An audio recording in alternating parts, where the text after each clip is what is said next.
Hello everyone, welcome back. Micro economics में हमारा topic चल रहा है production function and returns to a factor. Previous lectures में हमने इसका introduction part means meaning of production function पर डिस्कशन किया। बिसाइड्स हमने concept of fix factors, variable factors, long run and short run पर डिस्कशन किया। और लास्ट लेक्चर में हमने डिस्कस किया था about the concept of total product, marginal product and average product और उनके बीच के डिफरेंसेस। फाइन। अब ये लेक्चर हमारा एक बहुत ही इंपॉर्टेंट लेक्चर है क्योंकि इसमें हम एक माइक्रो इकोनॉमिक्स का एक बहुत ही इंपॉर्टेंट लॉ डिस्कस करेंगे और ये अपने आप में एक बहुत ही इंपॉर्टेंट लॉ ऑफ प्रोडक्शन है जो न सिर्फ इस चैप्टर में बल्कि आगे आने वाले दो चैप्टर कंसेप्ट ऑफ कॉस्ट और कंसेप्ट ऑफ रेवेन्यू में भी इक्वली इंपॉर्टेंट है। और वो लॉ है हमारा लॉ ऑफ वेरिएबल प्रोपोर्शन और law of returns to a factor.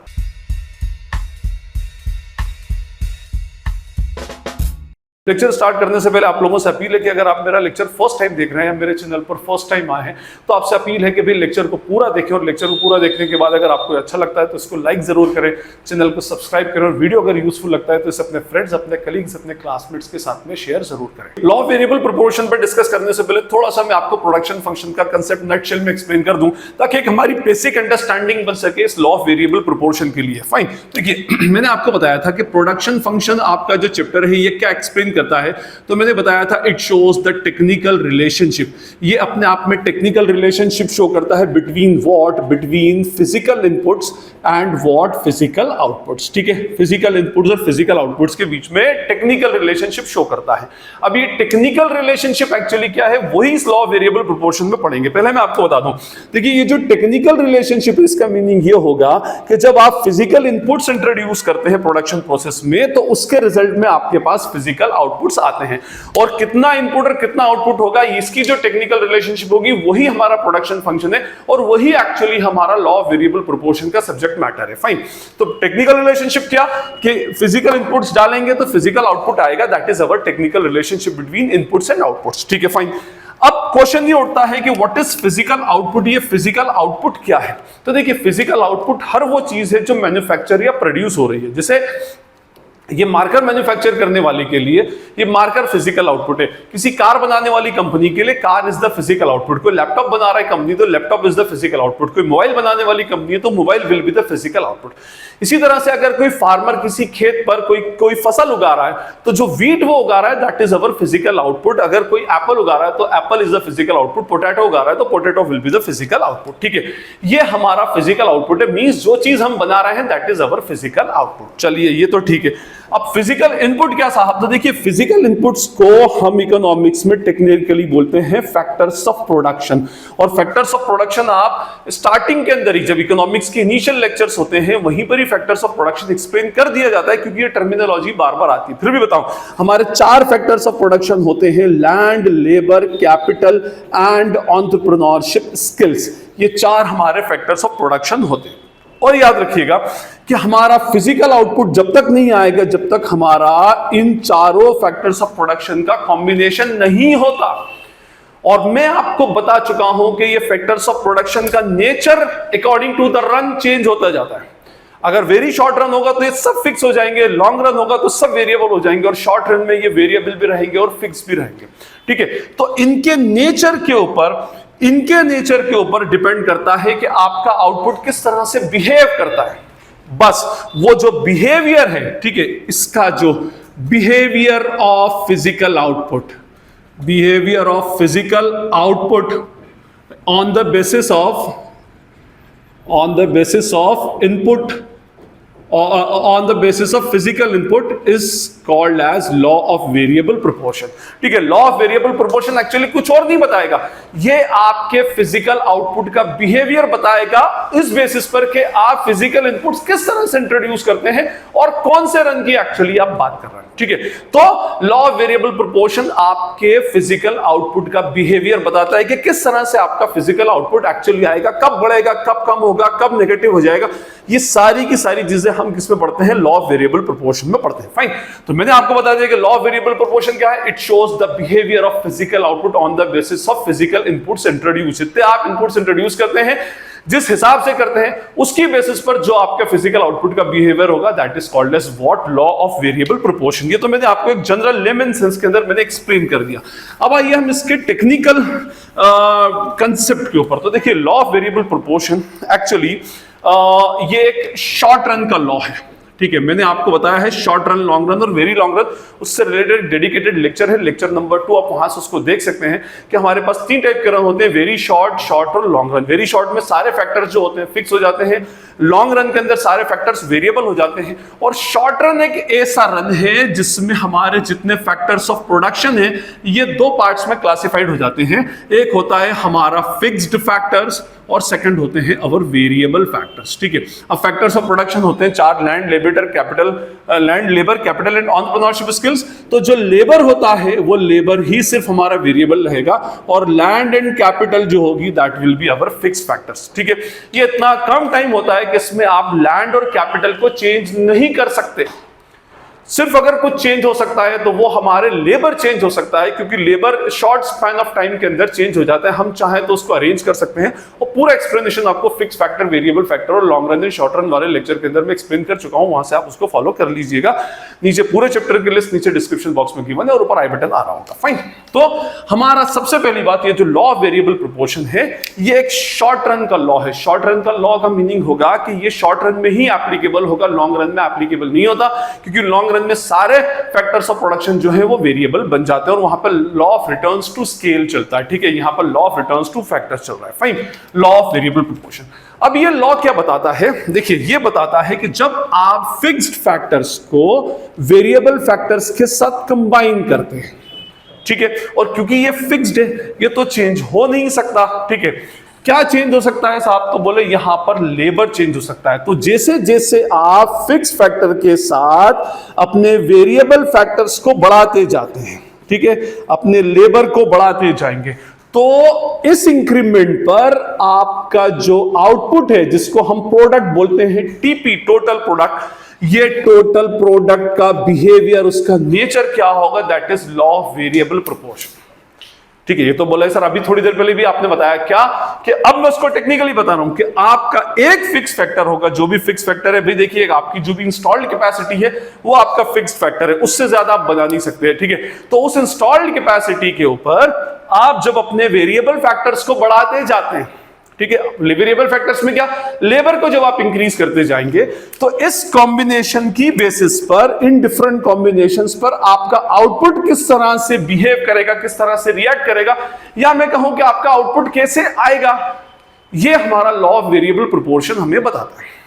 क्या बताता है, कैसे आएगा ये बताइए। तो देखिए, हमारा जो आउटपुट होगा वो 3 स्टेजेस में आता है, ठीक है, याद रखिएगा इसको अच्छे से।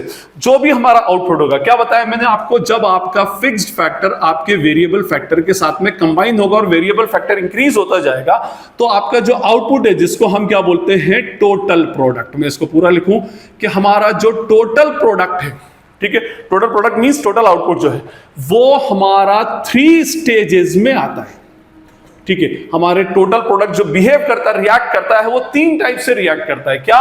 पहले तो वो क्या करेगा, आपको इंक्रीजिंग रिटर्न बताएगा, ठीक है, इंक्रीजिंग रिटर्न, या मैं कहूंगा कि हमारा टोटल प्रोडक्ट जो होगा इंक्रीज होगा, इंक्रीजेस एट इंक्रीजिंग रेट, ठीक है। उसके बाद सेकंड, ये हो गई हमारी स्टेज 1, ठीक है। स्टेज 2 में क्या होगा, यही टोटल प्रोडक्ट जो होगा ये हमको क्या शो करेगा, डिक्रीजिंग रिटर्न शो करेगा, ठीक है। डिक्रीजिंग रिटर्न को और मैं क्या बोल सकता हूं, टीपी इंक्रीजेस होता है, TP increases but at decreasing rate. क्या होगा, इंक्रीज तो होगा लेकिन डिक्रीजिंग रेट के ऊपर इंक्रीज होगा। और स्टेज नंबर 3 में क्या होगा, it shows the negative return, ठीक है। और नेगेटिव रिटर्न का मीनिंग होगा टीपी स्टार्ट्स डिक्लाइनिंग, ठीक है, या टीपी स्टार्ट्स डिक्रीजिंग। ये 3 स्टेजेस में आपका आउटपुट एक्चुअली आएगा।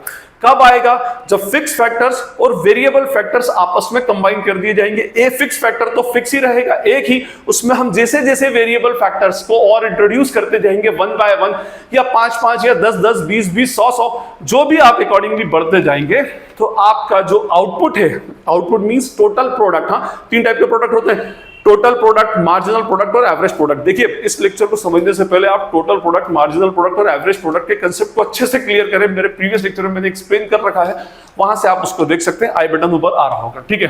तो हमारा जो टोटल प्रोडक्ट है वो 3 तरह से बिहेव करता है। स्टेज नंबर 1 में it increases at increasing rate, जिसको हम क्या बोलते हैं, इंक्रीजिंग रिटर्न बोलते हैं, ठीक। फिर क्या होगा, इट इंक्रीजेस, टोटल प्रोडक्ट बढ़ेगा लेकिन डिक्रीजिंग रेट के साथ बढ़ेगा। और third, total product starts declining, ठीक है। अब देखिए ये बहुत टेक्निकल हो रहा है।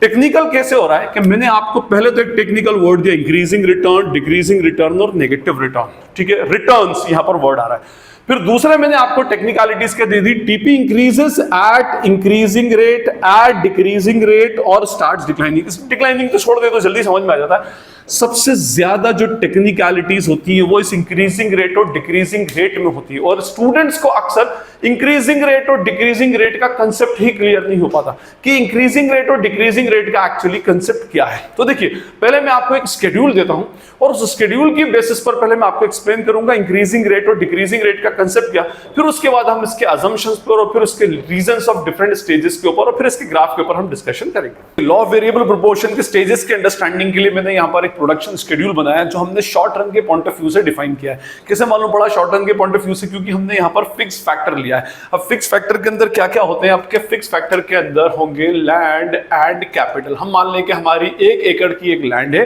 और उसके ऊपर एक स्पेसिफिक कैपिटल लगी हुई है और उसके ऊपर हम कोई भी एक क्रॉप एक्चुअली उगा रहे हैं, हम उसको वीट समझ लें, पोटैटो समझ लें, जो भी आपको समझना है उसमें। तो हमारे पास फिक्स फैक्टर्स में लैंड एंड कैपिटल हमने कंसीडर कर लिया और 1 एकड़ की हमारे पास जमीन है, फाइन।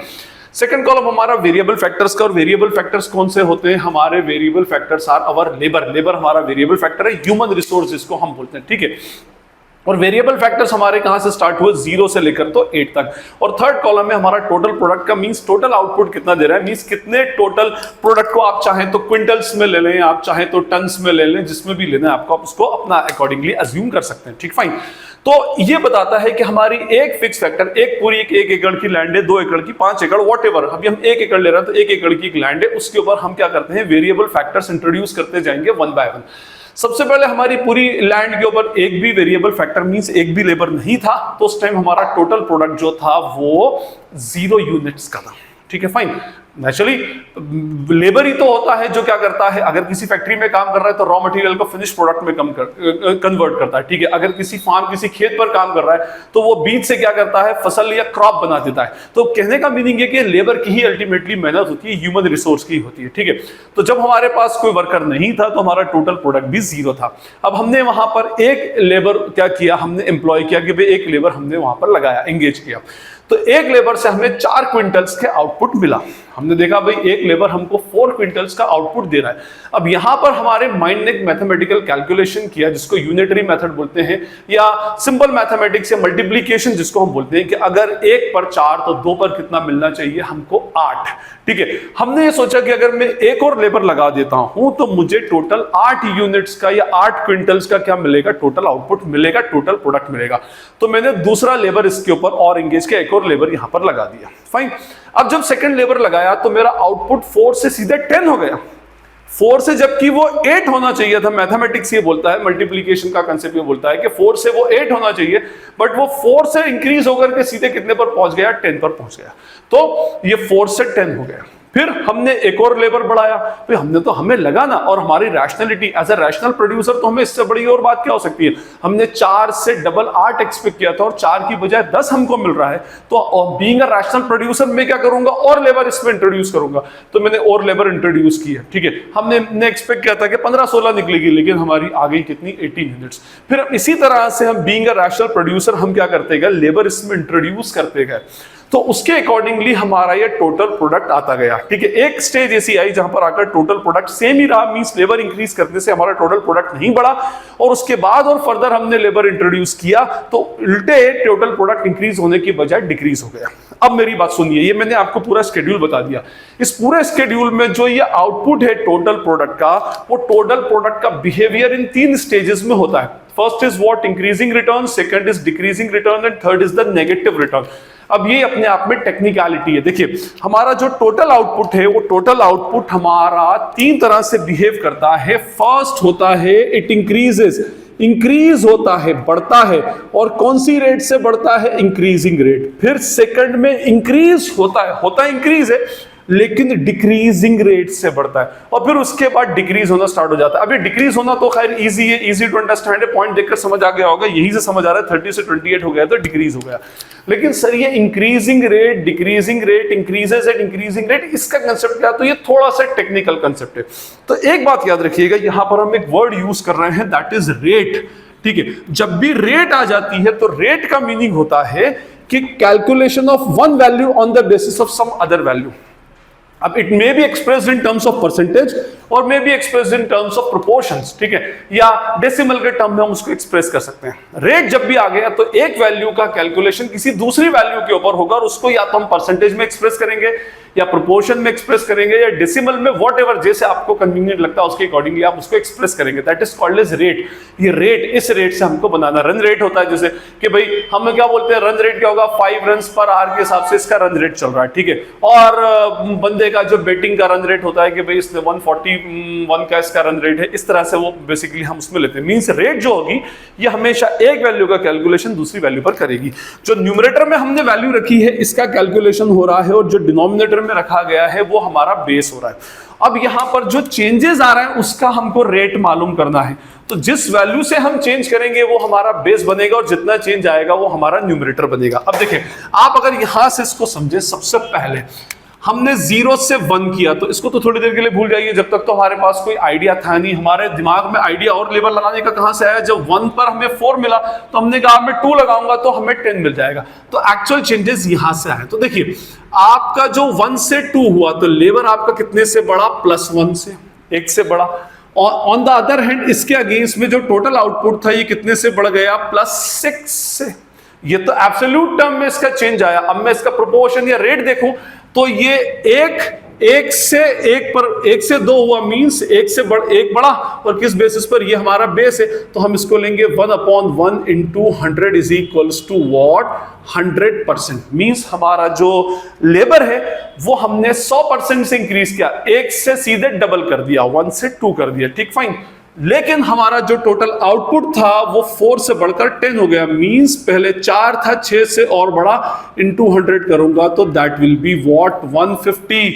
अब आप बिहेवियर देख सकते हैं टोटल प्रोडक्ट का कि आपने आपके इनपुट्स को 100% से इंक्रीज किया तो आपका जो टोटल आउटपुट है वो 150% से इंक्रीज हो गया, ठीक, फाइन। इसका मीनिंग ये होगा, अगर मैं यहां पर साइन लगाऊं, that rate of increase in total product is greater than rate of increase in what? Inputs, ठीक है। Rate of increase in output is greater than rate of increase in output is greater than rate of increase in input, fine. चलिए, ये हुआ। अब मैं आता हूं वापस इसमें सेकंड पर नीचे, ठीक है।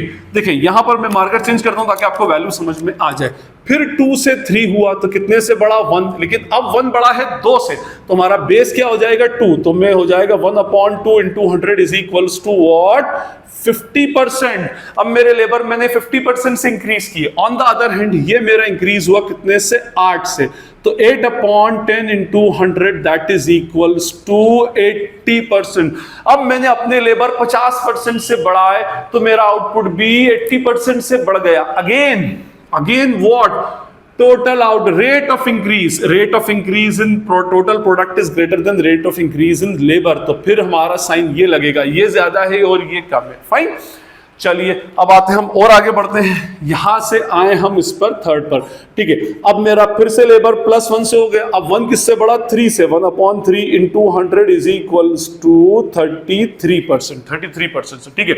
और यहां पर 18 से 23 मींस कितने से बढ़ा? 5/18 into 100 इज इक्वल्स टू 5/18 का परसेंट होगा 27%। अब देखिए, आपका लेबर इस बार 33% से इंक्रीज हुआ तो आपका टोटल प्रोडक्ट सिर्फ 27% से इंक्रीज हुआ।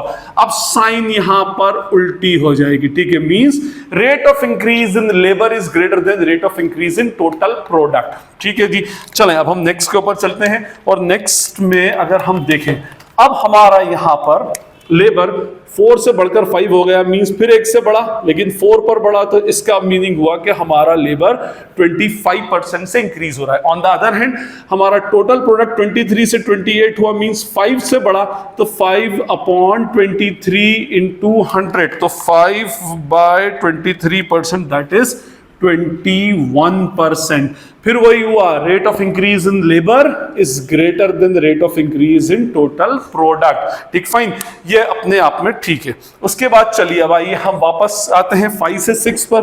तो फिर हमारा लेबर 1 से बढ़ा, लेकिन अब बढ़ा है 5 पर, तो ये कितना हो जाएगा हमारा 20%। और यहाँ 28 से 30 मीन्स 2 से बढ़ा, 2/28 इंटू 100, तो ये हो गया जी 2 डिवाइडेड बाई 28 का परसेंट, दैट इज व्हाट 7%।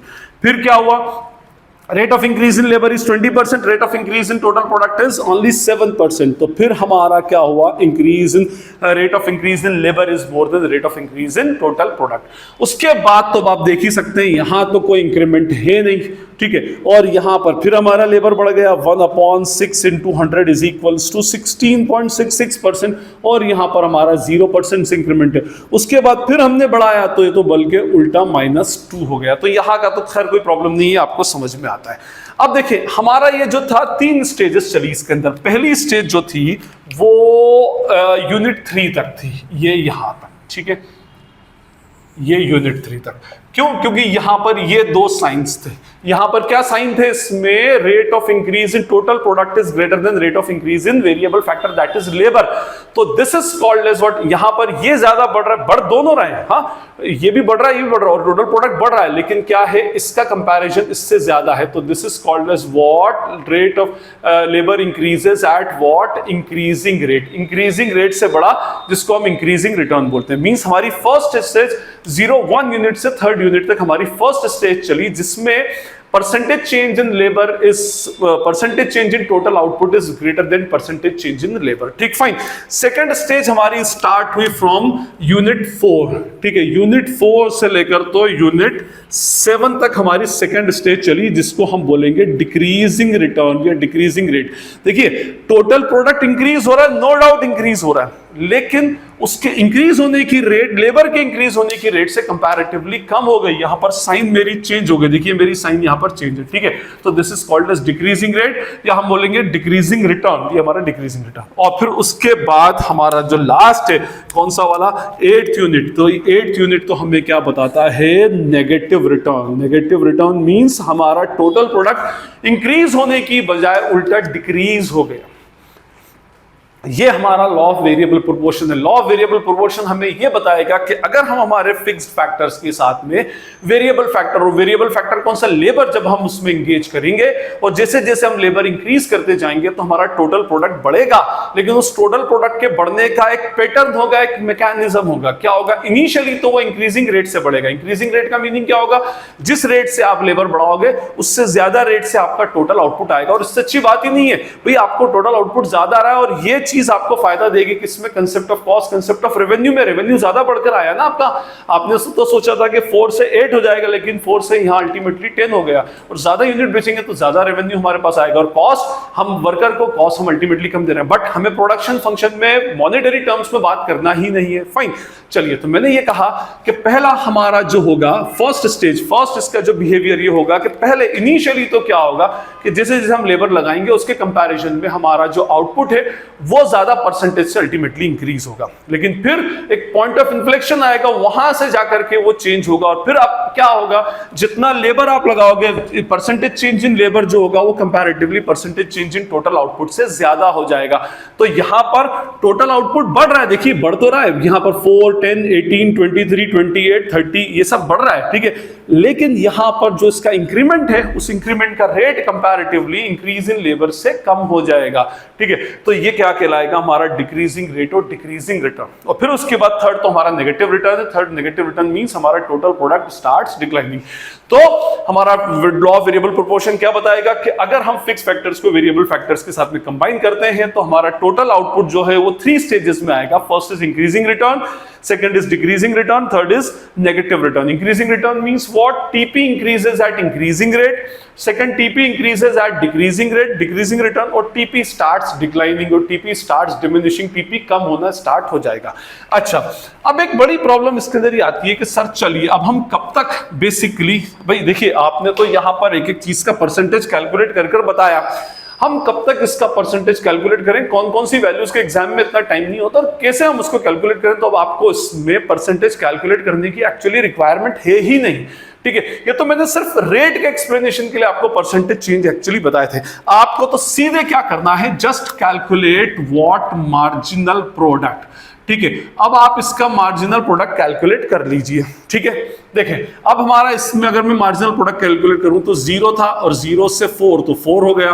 फिर इस मार्जिनल प्रोडक्ट का फॉर्मूला क्या होता है, MPN is equals to TPN minus TPN minus 1, जिसका हम कैलकुलेट कर रहे हैं उससे पहले वाले की वैल्यू माइनस कर दें। ठीक है, 10 minus 4 that is what 6, 18 minus 10 that is what 8, 23 minus 8 that is 5, 28 minus 3 again 5, 2 0 and then minus 2।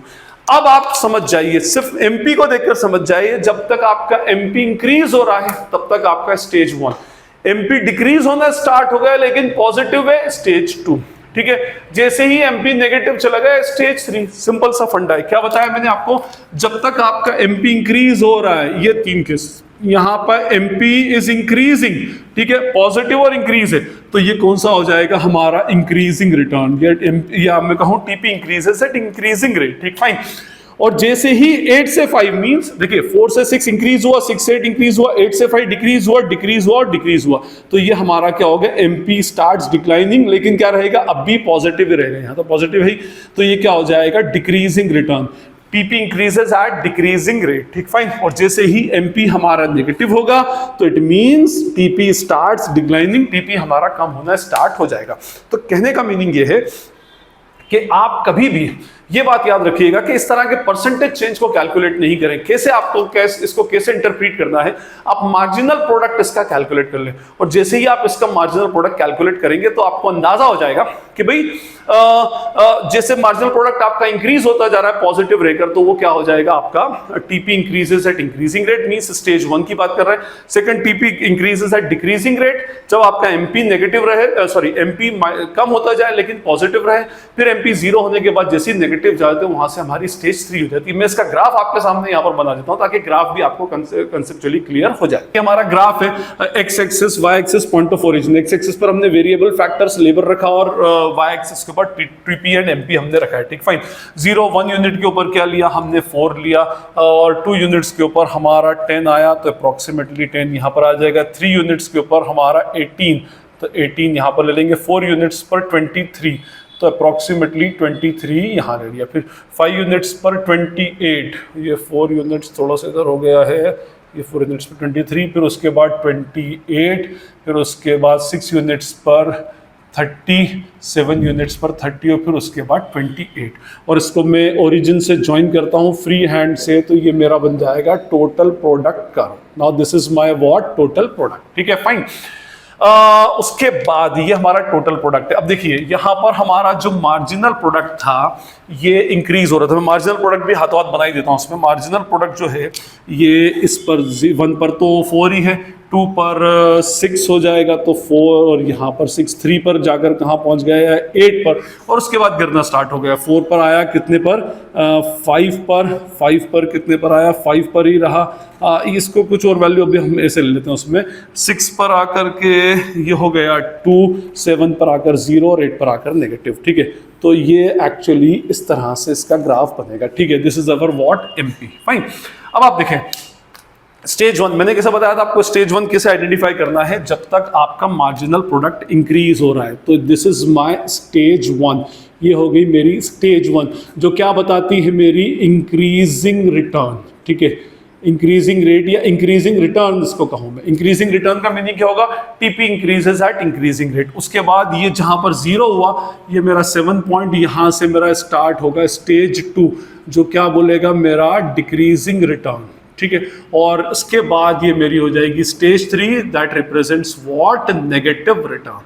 ठीक है, तो हमारा जब भी फिक्स फैक्टर्स, ये मेरा प्रॉपर्ली सही बना हुआ नहीं है, हाँ लाइन ये जो है हमारी अल्टीमेटली टेढ़ी हो रही है, बट स्टिल तो देखिए अंडरस्टैंडिंग के पॉइंट ऑफ व्यू से ही आपको समझ आ गया होगा कि ये जो हमारा 0 से 3 यूनिट्स तक है ये हमारा इंक्रीजिंग रिटर्न को शो करता है, means TP increases at increasing rate, TP increase होगा इंक्रीजिंग रेट से। ये हमारा डिक्रीजिंग रिटर्न को शो करता है, इसमें भी टीपी इंक्रीज हो रहा है but at decreasing rate, decreasing rate से इंक्रीज हो रहा है। क्योंकि मार्जिनल प्रोडक्ट हमारा पॉजिटिव है और उसके बाद फिर हमारा मार्जिनल प्रोडक्ट नेगेटिव हो जाएगा, तो टीपी स्टार्ट्स व्हाट डिक्लाइनिंग, और इसकी रिलेशनशिप मैं आपको आगे एक्सप्लेन अल्टीमेटली कर दूंगा। तो I hope it is clear. ये हमारे 3 स्टेजेस थे। अब देखिए, हर इकोनॉमिकल लॉ के कुछ ना कुछ अजम्पशंस होते हैं और हर इकोनॉमिकल लॉ उन अजम्पशंस के ऊपर ही ट्रू होल्ड होता है, ठीक है, फाइन। तो अब हम देखें कि भाई हमारे लॉ ऑफ वेरिएबल प्रोपोर्शन के एक्चुअली अजम्पशंस क्या है। हमारा law of variable proportion like other economical laws कुछ सर्टेन अजम्पशंस के ऊपर ही ट्रू होल्ड होता है। अगर इन अजम्पशंस में एक भी अगर कुछ चेंज हो गया तो फिर हमारा लॉ ऑफ वेरिएबल प्रोपोर्शन जैसा है वैसा एक्चुअली होल्ड नहीं होगा, ठीक, फाइन। सबसे पहला अजम्पशन, फर्स्ट अजम्पशन है it is applicable in case of short run only. ये किसके ऊपर एप्लीकेबल है? शॉर्ट रन के ऊपर ही एप्लीकेबल है। शॉर्ट रन पे क्यों एप्लीकेबल है? अभी मैंने आपको बताया, क्योंकि शॉर्ट रन में जो आपके फैक्टर्स ऑफ प्रोडक्शन होते हैं ये 2 पार्ट्स में क्लासिफाइड हो जाते हैं, फिक्स्ड फैक्टर्स ऑफ प्रोडक्शन और वेरिएबल फैक्टर्स ऑफ प्रोडक्शन। तो पूरे लॉ में मैं आपको क्या बता रहा हूं? ये बता रहा हूं ना कि वेरिएबल फैक्टर्स को फिक्स फैक्टर के साथ जब हम कंबाइन करेंगे, एक फिक्स फैक्टर के साथ जब वेरिएबल फैक्टर्स को इंक्रीज करेंगे तो हमारे टोटल आउटपुट का जो बिहेवियर होगा वो 3 तरह से होगा, इंक्रीजिंग रिटर्न, डिक्रीजिंग रिटर्न और नेगेटिव रिटर्न। तो वो मैंने आपको बताया। फिक्स फैक्टर में क्या आ जाएगा? लैंड एंड कैपिटल, सिर्फ आप उसको के बोल सकते हैं उसमें। और वेरिएबल फैक्टर्स में क्या आ जाएगा? आपका लेबर आ जाएगा। और इस लेबर के चेंज होने से, क्योंकि ये ह्यूमन रिसोर्सेस है, इसी ह्यूमन रिसोर्स के कोऑर्डिनेशन, उसके बिहेवियर, उसके अंडरस्टैंडिंग की वजह से ही ये इंक्रीजिंग रिटर्न और डिक्रीजिंग रिटर्न का अल्टीमेटली कंसेप्ट हमारा चलता है, ठीक है, फाइन। तो हमारा फर्स्ट ये पॉइंट हो गया। सेकंड हमारा होगा इसमें number 2, that is what constant state of technology, constant state of technology. अब देखिए, इसके अंदर एक बात याद रखिएगा कि आप हमेशा ये अज्यूम करेंगे कि जो प्रोडक्शन की टेक्नोलॉजी है, ठीक है, वो टेक्नोलॉजी थ्रू आउट 0 लेबर से लेकर 8 लेबर तक चेंज नहीं होगी। कभी इन बिटवीन आपने एक आध लेबर बढ़ाने के साथ में कोई एडवांस्ड टेक्नोलॉजी उस पर लगा दी तो फिर इंक्रीजिंग रिटर्न डिक्रीजिंग होने की बजाय और इंक्रीज हो जाएगा, क्योंकि वहां पर आपकी स्टेट ऑफ टेक्नोलॉजी या जो आपकी टेक्नोलॉजी थी वो आपकी चेंज हो गई। आपने एडवांस टूल्स उसमें लगा दिए, या कोई आप ये कहें कि भाई कोई एडवांस्ड पेस्टिसाइड्स आप उसमें डाल दिए, कोई फर्टिलाइजर आपने अच्छा डाल दिया, या जो भी आपका रहा, जो अपनी तरफ से रिसोर्सेस आप डाल रहे हैं। जैसे मैंने अभी आपको वीट के एक फार्म का एग्जांपल दिया, तो वहां पर आपने कोई एडवांस्ड टेक्नोलॉजी अडॉप्ट कर ली, तो फिर उस केस में इंक्रीजिंग रिटर्न के बाद डिक्रीजिंग रिटर्न ना आते हुए वो फिर अल्टीमेटली इंक्रीज कर देगा, क्योंकि लेबर बढ़ने के साथ साथ में टेक्नोलॉजी भी अल्टीमेटली बढ़ रही है। तो जब आप लेबर बढ़ा रहे हैं तो आपको अपनी टेक्नोलॉजी क्या करना पड़ेगी? फिक्स करना, अपनी टेक्नोलॉजी को भी कांस्टेंट करना पड़ेगा। उसके बाद यहां पर थर्ड होता है, जो मैंने इधर आपको बता दिया, क्या? There should be a combination of what? Fixed factors and variable factors. ये तो मैंने आपको इधर बता ही दिया है वैसे कि यहां पर कॉम्बिनेशन फिक्स्ड फैक्टर्स और वेरिएबल फैक्टर्स का कॉम्बिनेशन होना चाहिए। अगर कॉम्बिनेशन नहीं होगा तो शॉर्ट रन ही नहीं होगा, सारे वेरिएबल होगा तो लॉन्ग रन हो जाएगा और law of return to scale हो जाएगा। यहां पर हम बोल रहे हैं फिक्स्ड फैक्टर्स और वेरिएबल फैक्टर्स का आपस में कॉम्बिनेशन अल्टीमेटली होना चाहिए, ठीक है। उसके बाद फोर्थ होता है all variable factors should be homogeneous. Variable factors जो होंगे शुड बी होमोजीनियस। होमोजीनियस का मीनिंग होगा कि उनकी क्वालिफिकेशन का, उनकी वर्किंग एफिशिएंसी में सारे, हमारा वेरिएबल फैक्टर क्या है? हमारा वेरिएबल फैक्टर है लेबर। तो लेबर होमोजीनियस होना चाहिए, क्वालिफिकेशंस में, एफिशिएंसी में, वर्किंग्स में, स्किल्स में, सब में होमोजीनियस होना चाहिए। मींस आप एक ही ग्रेड के क्या करेंगे, उसके अंदर लेबर एक के बाद एक रखते जाएंगे। तो जिस ग्रेड का 1 लेबर था उसी ग्रेड का 8th लेबर होगा। उसमें ज्यादा क्वालिफाइड, ज्यादा स्किलफुल, ज्यादा एडवांस्ड बंदा नहीं ला सकते आप। अगर आपने उसकी स्किल सेट को चेंज कर दिया और ज्यादा स्किल्ड बंदा आप लेकर आ जाएंगे तो नेचुरली फिर वो डिक्रीजिंग रिटर्न के बाद इनकी बजाय इंक्रीजिंग रिटर्न अल्टीमेटली हो जाएगा। मींस हर जो लेबर आपने लगाया, देखिए फिक्स फैक्टर तो अपनी जगह पर फिक्स ही है, वो तो सब्स्टिट्यूशन होने से रहा। हम बात करेंगे क्योंकि हमारा वेरिएबल फैक्टर के चेंज होने से ही हमारा टोटल प्रोडक्ट का बिहेवियर चेंज हो रहा है, तो हम वेरिएबल फैक्टर के ऊपर ही बात करेंगे कि जो वेरिएबल फैक्टर, जो लेबर आप इसमें एंगेज करें, वो लेबर, हर लेबर जो हो सेम स्किल सेट का हो, सेम एफिशिएंसी का हो, सेम एनर्जी का अल्टीमेटली होना चाहिए। किसी की भी एफिशिएंसी, एनर्जी और क्वालिफिकेशन अल्टीमेटली चेंज नहीं होना चाहिए, अदरवाइज ये लॉ आपका ट्रू होल्ड नहीं होगा। और इसका फिफ्थ अजम्पशन है applicable in case of production only, production of physical goods, ठीक है। सर्विसेज के ऊपर ये बेसिकली एप्लीकेबल नहीं होता। प्रोडक्शन मींस फार्मिंग के ऊपर एप्लीकेबल होगा, एग्रीकल्चरल प्रोड्यूस पर एप्लीकेबल होगा, रॉ मटेरियल को फिनिश गुड्स में कन्वर्ट किया जा रहा है, वहां पर ये अल्टीमेटली एप्लीकेबल होगा। तो ये हमारे कुछ सेट ऑफ अजम्पशंस थे, उन सेट ऑफ अजम्पशंस की बेसिस पर ही हमारा law of variable proportion true hold होता है। अगर आपने इसमें से एक को भी अल्टीमेटली चेंज किया तो आपका law of variable proportion true hold नहीं होगा। फर्स्ट क्या है, शॉर्ट रन इक्विलिब्रियम होना चाहिए, वेरिएबल और फिक्स फैक्टर्स होना चाहिए, कांस्टेंट स्टेट ऑफ टेक्नोलॉजी हो जो चेंज नहीं होगी। Third, combination of fix factor and variable factor हो, variable factor should be homogeneous हो, सबकी क्वालिफिकेशन एक जैसी हो, और लॉ हो हमारा क्या उसके अंदर प्रोडक्शन के ऊपर ही एप्लीकेबल होगा।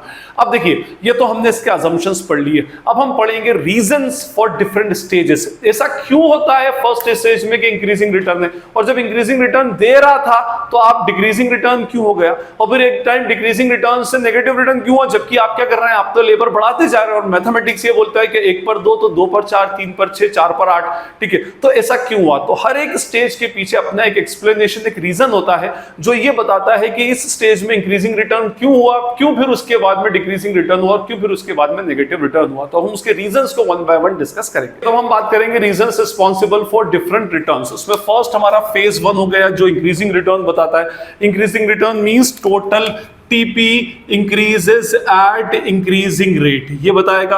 Decreasing return means TP increases at decreasing rate। और फेज 3 क्या होगा, TP starts declining। या मैं अगर मार्जिनल प्रोडक्ट के सेंस में कहूं तो इस केस में मार्जिनल प्रोडक्ट पॉजिटिव होगा और इंक्रीज होगा, इस केस में मार्जिनल प्रोडक्ट पॉजिटिव होगा लेकिन डिक्रीज होगा, और इस केस में मार्जिनल प्रोडक्ट जो होगा वो नेगेटिव हो जाएगा, ठीक है। तो ये मैंने अभी आपको एक्सप्लेन कर दिया। अब इसको वन बाय वन हम क्या करें, एक्सप्लेन करते जाते हैं कि क्यों ऐसा होता है कि फर्स्ट फेज में इंक्रीजिंग रिटर्न होता है। तो देखिए इसका सबसे फर्स्ट जो रीजन है that is what, fuller utilisation of resources. अब फुलर यूटिलाइजेशन ऑफ रिसोर्सेस का एक्चुअली मीनिंग क्या होगा, देखिए मैं बल्कि फुलर यूटिलाइजेशन ऑफ रिसोर्सेस की बजाय मैं वर्ड ऐसा यूज करूं, fuller utilisation of fixed factor. Resources तो मैं कर ही रहा हूं, उसमें आपका जो फिक्स फैक्टर है, हमारा फिक्स फैक्टर क्या थी, हमारी लैंड थी। हम इस लैंड का फर्स्ट फेज में फुलर यूटिलाइजेशन करते हैं। देखिए ये हमारी 1 एकड़ की लैंड थी, ठीक है, हमें इसके ऊपर एक्सपीरियंस नहीं था, लेकिन हम ये जानते हैं, लेकिन ये एक स्टैंडर्ड सेट है कि भाई 1 एकड़ के ऊपर 3 वर्कर्स अल्टीमेटली काम कर सकते हैं, ठीक है ना, मैक्सिमम 3, ठीक है। तो पहले जब हमने 0 वर्कर्स इसमें थे तब तो छोड़ दो, जब हमने 1 वर्कर रखा था, अब हम ऐसी जगह पर जहां पर 3 वर्कर्स की कैपेसिटी है, 1 वर्कर से काम करवा रहे हैं, तो अभी हमारा फिक्स फैक्टर अंडर यूटिलाइज्ड है। मींस वो बंदा अकेला क्या क्या करेगा, वो बंदा अपनी सारी एक्टिविटीज अकेला ही परफॉर्म कर रहा था। तो पहला ये होता है कि हमारा फिक्स फैक्टर का फुलर यूटिलाइजेशन होता है। जैसे जैसे हम वर्कर्स बढ़ाते जाते हैं तो हम टुवर्ड्स फुलर यूटिलाइजेशन पे करते हैं। अभी 1 वर्कर है तो अंडर यूटिलाइज्ड है, 1 वर्कर और बढ़ाया 2 हो गया तो भी अंडर यूटिलाइज्ड है, और जैसे ही 3 वर्कर हुए तो इसका फुलर यूटिलाइजेशन हो गया। मींस इस लैंड के ऊपर जितने वर्कर्स मैक्सिमम कैपेसिटी के साथ काम कर सकते हैं वो हमारे पास एंगेज हो गए, और जैसे ही 3 वर्कर्स हुए तो हमने इस 1 एकड़ की लैंड के इक्विवेलेंट लेबर को जस्टिफाई कर दिया और हमारा फुलर यूटिलाइजेशन ऑफ लैंड हो गया। तो फर्स्ट फेज में हमारा टोटल प्रोडक्ट जो इंक्रीज होता है इंक्रीजिंग रेट से, उसके पीछे रीजन ये है कि हमारा जो फिक्स फैक्टर है वो अंडर यूटिलाइज रहता है, और जैसे जैसे हम इसके अंदर हमारे वेरिएबल फैक्टर्स मींस लेबर बढ़ाते जाते हैं तो ये टुवर्ड्स फुलर यूटिलाइजेशन जाता है। टुवर्ड्स फुलर यूटिलाइजेशन जाएगा तो अल्टीमेटली हमारा टोटल प्रोडक्ट बढ़ेगा, या मार्जिनल प्रोडक्ट हमारा अल्टीमेटली इंक्रीज हो जाएगा, ठीक। उसके बाद इसका एक सेकंड पॉइंट होता है जिसमें अक्सर स्टूडेंट कंफ्यूज होते हैं, ये होता है indivisibility of fixed factor. Indivisibility of fixed factors. अब देखिए होता क्या है कि जैसे मैंने कहा कि ये मेरी 1 एकड़ की लैंड है, ठीक है। अभी 1 एकड़ की लैंड के ऊपर जैसे जैसे आप वर्कर बढ़ाते हो तो वर्कर कभी भी लैंड को डिवाइड नहीं करते, ये याद रखिएगा। वो कभी ऐसा नहीं करेंगे कि चलो अब 1 एकड़ की लैंड है तो इसके 2 हिस्से कर लेते हैं, आधे एकड़ पे तू फार्मिंग करेगा, आधे एकड़ पे मैं फार्मिंग करूंगा, ऐसा नहीं होता, ठीक है। इसकी बजाय वो लोग क्या करते हैं, अपने काम को डिस्ट्रीब्यूट करते हैं, अपने वर्क को डिस्ट्रीब्यूट करते हैं, और अपने एक टीम की तरह वो काम करने लगते हैं, और उनके बीच में कोऑर्डिनेशन क्रिएट करने लगते हैं। दोनों मिलकर के पूरी 1 एकड़ पर काम करेंगे, 3 वर्कर्स होंगे तो all 3 will work on same 1 एकड़ लैंड। तो जैसे जैसे वो वर्कर्स बढ़ेंगे तो फिक्स फैक्टर को डिवाइड नहीं कर सकते। ये लैंड है, इसको डिवाइड नहीं किया जाता, फिक्स फैक्टर कभी भी डिवाइड नहीं होगी, मशीन्स के भी डिविजिबल नहीं होती। हाँ, वर्कर्स अपने काम का डिवीजन जरूर करेंगे, तो वो अपने काम का क्या करते हैं, डिवीजन करते हैं, और काम का डिवीजन करने की वजह से वो एक टीम वर्क की तरह बेटर कोऑर्डिनेशन के साथ में, बेटर अंडरस्टैंडिंग के साथ में काम करते हो। जब टीम वर्क होता है, काम का डिस्ट्रीब्यूशन करते हैं, तो नेचुरली आउटपुट हमारा क्या होगा, हमेशा ज्यादा बढ़कर आएगा। आपने मैनेजमेंट के अंदर इसका पढ़ा होगा, टीम वर्क और कोऑर्डिनेशन का कंसेप्ट अपने आप में बहुत इंपॉर्टेंट होता है। तो जब तक हमारे पास इसका फुल यूटिलाइजेशन लैंड का नहीं होता, तो जैसे जैसे वर्कर्स आएंगे तो वो क्या करते हैं, आपस में वर्क को डिस्ट्रीब्यूट करने लगते हैं, और इससे उनकी अल्टीमेटली एफिशिएंसी भी बढ़ती है। तो इंडिविजिबिलिटी मींस लैंड का डिवीजन नहीं हो सकता, लैंड जितनी है उतनी ही लैंड के ऊपर काम होगा। वर्कर 3 है तो पूरी लैंड को 3 पार्ट्स में डिस्ट्रीब्यूट नहीं करेंगे, ठीक है, उसकी बजाय वो लोग क्या करेंगे, वर्क को डिस्ट्रीब्यूट करेंगे। वर्क को डिस्ट्रीब्यूट करने की वजह से हमारा टोटल आउटपुट इंक्रीज हो जाता है। थर्ड पॉइंट इसमें है specialization of work and division of labour, specialization of work and division of labour. जैसे मैंने अभी थोड़ी देर पहले कहा कि अगर एक से ज्यादा वर्कर हो जाएंगे तो वो लैंड को आपस में डिवाइड नहीं करते, काम को डिवाइड करते हैं। और जब काम को डिवाइड करते हैं, जैसे 3 वर्कर्स है, mister X, mister Y, mister Z. पहले मिस्टर एक्स सारे काम कर रहा था, उसमें टिलिंग भी कर रहा था, फर्टिलाइजर्स भी डाल रहा था, और जो भी काम होते हैं हार्वेस्टिंग, वार्वेस्टिंग, सारे के सारे काम कौन कर रहा था, मिस्टर एक्स अकेला कर रहा था, ठीक है। अब मिस्टर एक्स के साथ एक मिस्टर वाई आ गया, तो इन दोनों ने आपस में अपने वर्क को डिस्ट्रीब्यूट कर लिया, बोला ये सेट ऑफ वर्क मैं करूंगा और ये सेट ऑफ वर्क तू करेगा। अब कोई बंदा, फिर जेड आया, तो फिर उसके साथ हम दोनों वर्क को डिस्ट्रीब्यूट कर लिया, और जैसे ही वर्कलोड इनके ऊपर कम होता गया, तो नेचुरली इनकी एफिशिएंसी क्या होती गई, बढ़ती गई। तो याद रखिएगा, मैंने अभी क्या कहा कि यहां पर वर्क डिस्ट्रीब्यूट करते हैं, फिक्स फैक्टर को डिस्ट्रीब्यूट नहीं करते हो। जब कोई वर्क को डिस्ट्रीब्यूट करता है और repeatedly same to same work रोज के रोज करेगा, तो नेचुरली उसके अंदर क्या होता है, वो एक्सपर्ट होता जाएगा, और एक्सपर्ट होता जाता है तो उसकी एफिशिएंसी भी अल्टीमेटली बढ़ती जाती है। फाइन, तो यहां पर यही हुआ, स्पेशलाइजेशन ऑफ वर्क मींस वो स्पेशलाइज्ड होता गया। कोई भी बंदा सेम टू सेम वर्क रोज कर रहा है, तो उसके अंदर वो क्या हो जाता है, स्पेशलाइज्ड हो जाता है। एडम स्मिथ का कांसेप्ट भी है ना, specialization of work means division of labour. तो वो लेबर को क्या करते हैं, एक जैसा काम करने को बोलते हैं, तो एक जैसा काम करने को बोलते हैं, तो बंदा उसी काम के अंदर रोज रोज करने से एक्सपर्ट हो जाता है, और उसकी एफिशिएंसी उसकी अल्टीमेटली क्या होती है, इंक्रीज हो जाती है। तो इसमें एक 4th पॉइंट और बन जाता है, वैसे मैं आपको बता चुका हूं उसके अंदर, better coordination between variable factor, ठीक है। मैंने अभी वैसे आप ये पॉइंट को इससे ज्यादा इंपॉर्टेंट नहीं है, इसके अंदर ऑलरेडी इंक्लूड हो गया जब मैंने अभी आपको बताया कि जब एक से ज्यादा वर्कर बढ़ते हैं और जब तक उसका फुल यूटिलाइजेशन नहीं होता, हमें पता है कि इसमें 3 वर्कर्स मैक्सिमम लगेंगे, तो उनके बीच में कोऑर्डिनेशन अच्छा बन जाता है, और कोऑर्डिनेशन अच्छा बन जाने से और डिवीजन ऑफ लेबर की वजह से और स्पेशलाइजेशन ऑफ वर्क की वजह से हमारा जो है इस स्टेज के ऊपर इंक्रीजिंग रिटर्न मिलता है। तो आते हैं हमारे स्टेज 2 डिक्रीजिंग रिटर्न में। तो स्टेज 2 डिक्रीजिंग रिटर्न में फर्स्ट पॉइंट है हमारा optimum combination of variable factors. Optimum combination of variable factors का मीनिंग ये था कि इस स्पेसिफिक 1 एकड़ की लैंड पर मैक्सिमम 3 वर्कर्स काम कर सकते थे। अब 3 वर्कर्स तो आपने इसमें रख लिए, ठीक है। जब तक 3 वर्कर्स थे तो उन्होंने अपना 100% एफिशिएंसी से काम देना स्टार्ट किया। मींस एग्जैक्टली जितना जितना काम उनको मिलना चाहिए था उतना काम उनको अल्टीमेटली मिल गया। अब जैसे ही आपने इसके ऊपर 1 वर्कर और बढ़ाया, 4th वर्कर, तो इसका मीनिंग ये हुआ कि अब जो पुराने वर्कर्स हैं वो अपनी एफिशिएंसी से कम काम करेंगे। जो 100% एफिशिएंसी से, लेट सपोज मैं आपको बताऊं कि अगर हम मान लें कि इसमें 3 टोटल एक्स, वाई और जेड, ये 3 लोग थे, ठीक है। और मान लीजिए कि यहां पर हमारे 15-16 जॉब्स थी अप्रोक्सीमेटली, है ना। तो ये 3 लोगों के अंदर मान लो 15 जॉब थी, तो ये 15 जॉब के अंदर 5 जॉब इसके पास आ गई, 5 जॉब इसके पास आ गई, 5 जॉब इसके पास आ गई। और जब ये 5-5 जॉब, जो भी एक्टिविटीज होती है एग्रीकल्चर में, वो 5-5 एक्टिविटीज हर एक बंदे के हाथ में आ गई। और जब ये 5-5 एक्टिविटीज आई तो ये इनकी 100% एफिशिएंसी थी। अब आपने जेड के बाद जैसे ही आपने पी को बढ़ाया, तो नेचुरली पी जो होगा वो इन्हीं की एक्टिविटीज में से कुछ एक्टिविटी लेगा, क्योंकि इनके बीच में क्या चल रहा है, कोऑर्डिनेशन हो रहा है। तो अब जो 5 के पास जो 5 जॉब थे, मान लीजिए इसके पास हो गए 3 जॉब्स, ठीक है। तो 2 जॉब इसके पास बढ़ गए, इसके पास हो गए लेट सपोज पहले 4 जॉब, इसके पास 1 जॉब और बढ़ गया, और इसके पास भी 3 जॉब्स हो गए, तो इसके पास 2 जॉब और बढ़ गए। अब इसके पास हो गए टोटल 5 जॉब, इसके पास रह गए सिर्फ 3 जॉब्स, 2 से कम हो गए, और इसके पास हो गए हमारे 4 जॉब्स। तो देखिए, अगर ये 5 जॉब्स पे काम करता है तो 100% एफिशिएंसी से काम करता है, तो नेचुरली 3 जॉब करेगा तो इसकी एफिशिएंसी क्या हो जाएगी, डाउन हो जाएगी। जितना काम पहले कर रहा था उससे कम हो जाएगी। और जैसे ही वर्कर्स की एफिशिएंसी डाउन हुई, मींस 3 पर आपका ऑप्टिमम कॉम्बिनेशन मिल गया था, और ऑप्टिमम कॉम्बिनेशन के बाद आपने जैसे ही वर्कर्स बढ़ाए तो इनकी एफिशिएंसी क्या हो गई, डाउन हो गई। एफिशिएंसी डाउन होने की वजह से नो डाउट टोटल प्रोडक्ट तो बढ़ा, लेकिन अब उस टोटल प्रोडक्ट के बढ़ने का जो रेट था वो कंपैरेटिवली डिक्रीजिंग हो गया। मींस आपको डिक्रीजिंग रिटर्न देने लगे। टोटल प्रोडक्ट बढ़ेगा, सेकंड स्टेज के अंदर कभी भी टोटल प्रोडक्ट कम नहीं होता, टीपी हमेशा बढ़ता है, और बढ़ने के रीजन से ही बीइंग अ रैशनल प्रोड्यूसर हम क्या करते हैं, उसमें और एक्स्ट्रा वर्कर लगाते जाते हैं। सेकंड पॉइंट है इसमें हमारा लैक ऑफ परफेक्ट सब्स्टिट्यूशन और imperfect substitution. Perfect substitution actually होता है क्या, देखिए मैं आपको बताऊं कि आप कभी भी फिक्स्ड फैक्टर को वेरिएबल फैक्टर से का सब्स्टिट्यूशन की तरह नहीं ला सकते। आप सोचें कि एक लैंड के ऊपर मैं 10 वर्कर रख दूंगा तो मेरा टोटल प्रोडक्ट इंक्रीज होता जाएगा, तो एक्चुअली ऐसा नहीं है।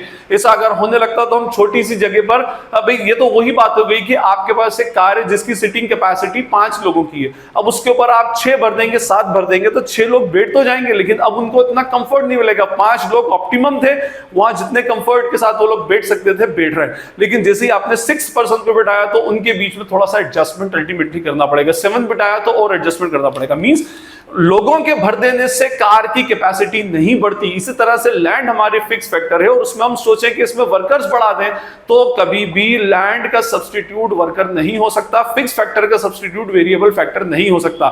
ना वेरिएबल फैक्टर का फिक्स फैक्टर हो सकता है, ना फिक्स फैक्टर का वेरिएबल फैक्टर होता है। वेरिएबल फैक्टर का सब्स्टिट्यूट हो जाएगा, फिक्स फैक्टर का सब्स्टिट्यूट हो जाएगा, लेकिन वेरिएबल फिक्स का और फिक्स वेरिएबल का सब्स्टिट्यूट नहीं हो सकता। और जब सब्स्टिट्यूट नहीं होता तो आपकी अगर ये मेंटालिटी है कि मैं जैसे जैसे वेरिएबल फैक्टर्स बढ़ाऊंगा मेरा टोटल प्रोडक्ट बढ़ जाएगा, तो हाँ नेचुरली बढ़ेगा, लेकिन उसके बढ़ने का जो रेट है वो कंपैरेटिवली हमारा डाउन हो जाए। और इसमें हमारा थर्ड पॉइंट है poor coordination between the variable factors. ठीक है, देखिए यहां पर बेटर कोऑर्डिनेशन था। जब तक हम इसके फुलर यूटिलाइजेशन पर नहीं पहुंचे थे, मैक्सिमम कैपेसिटी पर नहीं पहुंचे थे, जब तक वो लोग जो भी काम कर रहे थे उनके बीच में कोऑर्डिनेशन अच्छा खासा बन रहा था।